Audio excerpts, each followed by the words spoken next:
E tika ana kia rerenga mihi, kia koutou e hoa ma ko huri mai. Ko huri mai ki te mātakitaki i ngā kaupapa. Paia a Pūkana i tēnei rā.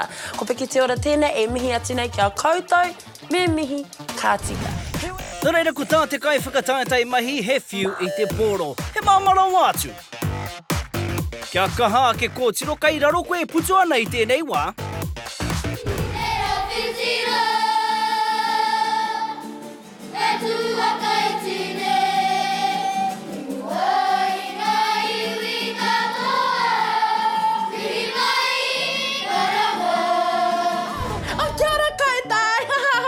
Ko mihi mai tōku ingoa e mihi atu ana ki a koutou e hoa mā.